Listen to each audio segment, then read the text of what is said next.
Hello बच्चों, कैसे आप सब लोग। स्वागत है अपने यूट्यूब चैनल एकेडमिक विजन पर। आज बेटा आप लोगों को हम UP board class 10 and CBSE board English के chapter 1 a letter to God written by GL Fuentes, इसकी समरी आपको हम हिंदी में बताएंगे। और यह जो कहानी है बेटा अ लेटर टू गॉड, जिसको जीएल फ्यूम्स ने लिखा है, यह कहानी ईश्वर के प्रति अटूट विश्वास, आशा और मानवता को दर्शाती है। यह कहानी यह दिखाती है कि कभी कभी अत्यधिक आत्मविश्वास, ग्रेट कॉन्फिडेंस व्यक्ति को इस समझ को कमजोर कर देती है। कभी कभी व्यक्ति धोखा खा जाता है ओवर कॉन्फिडेंस में। तो यह कहानी जो है इस पर आधारित है बेटा, ईश्वर के प्रति अटूट विश्वास, आशा और मानवता पर यह कहानी आधारित है। तो चलिए इसकी कहानी हम हिंदी में समझते हैं कि लेंचो की क्या कहानी है। यह कहानी बेटा एक गरीब किसान लेंचो की है। लेंचो का जो घर था वह पहाड़ी के सबसे निचले वाले भाग पर स्थित था, जिसकी ऊंचाई से नदियों को, पहाड़ों को, झरनों को, बगीचों को और मक्के की फसल को आसानी से देखा जा सकता था। उस वर्ष बेटा मक्के की बहुत अच्छी फसल थी और लेंचो इस बात को लेके बहुत खुश था कि इस साल मक्के की बड़ी अच्छी फसल है। सूखा पड़ा हुआ था, खेत को भारी वर्षा नहीं तो कम से कम फुहारे जैसी वर्षा की जरूरत थी। जैसा कि लेंचो ने भविष्यवाणी किया था कि शीघ्र ही उसे उत्तरी पूर्वी आकाश से विशालकाय पर्वत जैसे काले बादल दिखाई दिए। लेंचो की पत्नी जो कि खाना बना रही थी, जैसा कि लेंचो ने भविष्यवाणी किया था कि शीघ्र ही पानी मिल जाएगा, लेंचो की पत्नी ने भी कहा ईश्वर ने चाहा तो ऐसा ही होगा। लेकिन होता क्या है कि बारिश होने के साथ साथ ओले गिरना शुरू हो जाते और ये ओले जो थे बेटा पूरी मक्के की फसल को क्या कर रखा था, नष्ट कर दिया।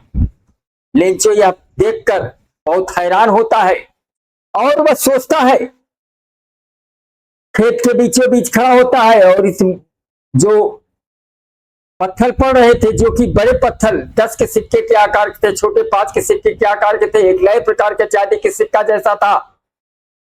और लेंचो जब इसको देखता है तो बड़ा हैरान हो जाता है। वह खेत के बीचों बीच खड़ा होता है और अपने बच्चों से कहता है कि टिड्डियों के प्रकोप से शायद कुछ बच जाता, लेकिन ओलों ने कुछ भी नहीं छोड़ा। अब उसकी मात्र केवल एक उम्मीद थी, ईश्वर से सहायता, क्योंकि वह जानता था कि ईश्वर के सिवाय और उसकी कोई मदद करने वाला नहीं है। और वह भगवान को पत्र लिखता है, ईश्वर तो आप तो जानते ही हैं, तो ओलों ने फसल को क्या कर रखा है, नष्ट कर दिया है। जब तक कि खेत में अगली फसल आ नहीं जाती तब तक के लिए आप जो है 100 सिक्के भेजने की कृपा करें। आप तो अंतर्यामी हैं, आप तो सब कुछ जानते हैं कि ओलों ने फसल को नष्ट कर रखा है और यहाँ कोई है भी नहीं जो कि हमारी मदद कर। इस पत्र को ले जाकर पोस्ट ऑफिस में छोड़ता है। जब इस पत्र को ले जाकर पोस्ट ऑफिस में छोड़ता है तो वहां पर जब दूसरे दिन कर्मचारी उस पत्र को निकालता है और निकालने के बाद क्या करता है, वह पत्र को जैसे ही पाता है तो उस पर लिखा था टू गॉड। और जैसे ही वह पत्र को देखता है तो वह हंसने लगता है और कहता है कि क्या अब इस पत्र को मैं भगवान के पास ले जाऊं। तो वह इस पत्र को ले जाकर अपने मालिक यानी बड़े बास को दिखाता है, जो कि खुश मिजाज और हंसलोक टाइप का व्यक्ति था, मोटा था, वो हंसने लगता है और लेकिन शीघ्र ही वह पोस्ट मास्टर गंभीर हो जाता है और वह इस पत्र का जवाब देने का निश्चय करता है। और जब इस पत्र को खोल के पढ़ता है, इस पत्र में कुछ पैसों की मांग की गई थी और इतना 100 सिक्के इकट्ठा करना उस पोस्ट मास्टर के लिए बहुत ही आसान नहीं था। अतः उसने चूंकि पत्र का जवाब देने का निश्चय कर ही लिया था, क्योंकि वह चाहता था कि इस व्यक्ति का जो ईश्वर के प्रति अटूट विश्वास है, यह विश्वास उसका न टूटने पाए, इसलिए वह अपने कर्मचारियों से कुछ पैसा लिया, अपनी तनख्वाह का 1/3 भाग लिया।